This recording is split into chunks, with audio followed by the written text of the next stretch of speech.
In the previous lesson, we saw how we can model in Fusion using also 2D graphics like SVG or scalable vector graphics, and also how we can apply images as decals by using the insert. And also we give a quick look to the create form, which is another type of modeling similar to the polygon modeling, or more specifically soft poly modeling.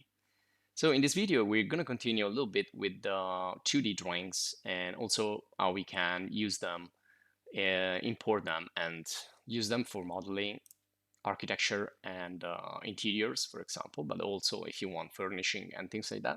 So in the previous lesson, we use SVG scalable vector graphics, and these are like more for graphic design usually. So if you want to do something with the product design or architecture or interior design, you're probably going to use formats like DXF or DWG.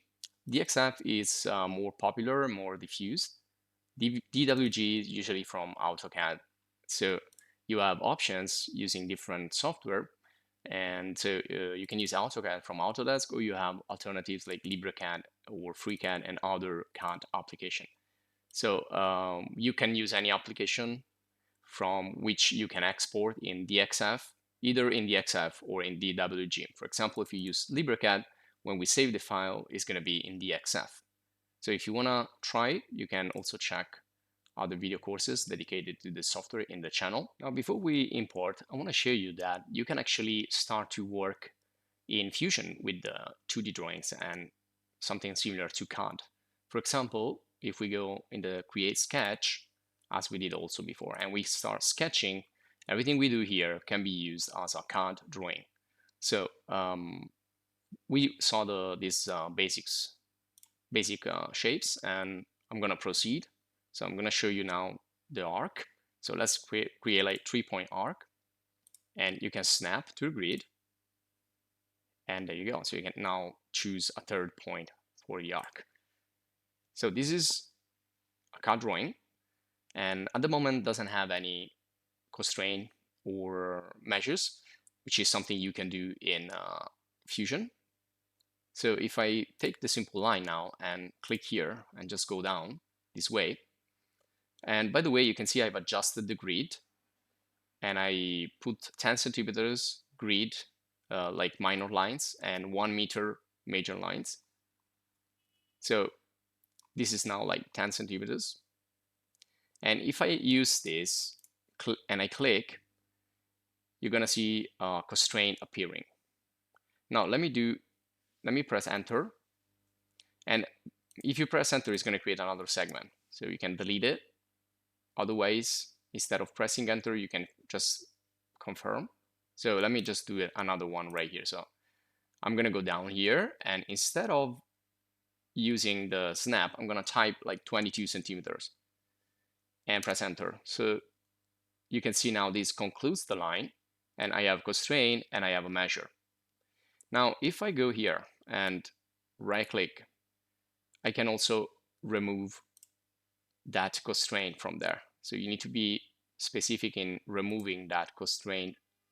So you need to be careful to select it. Let me show you here, and right click, and you can access the marking menu, which is again really useful in many cases, and we can delete.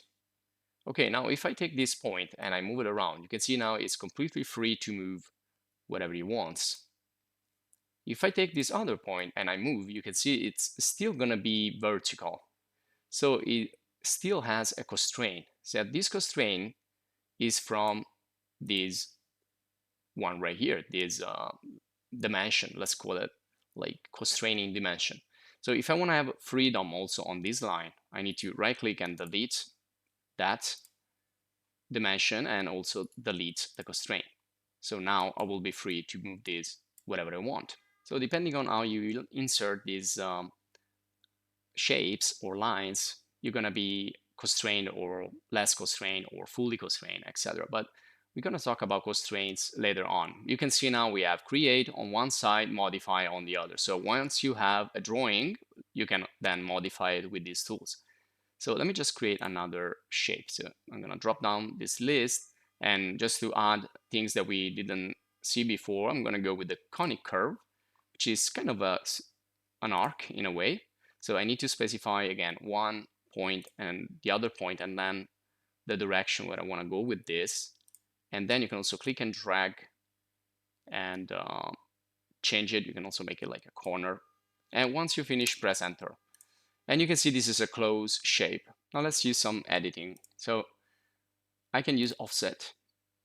Offset is a command that is often used in AutoCAD or CAD application to represent the thickness of a wall if we are in architecture, or something that is not completely filled but has like a hollow part inside.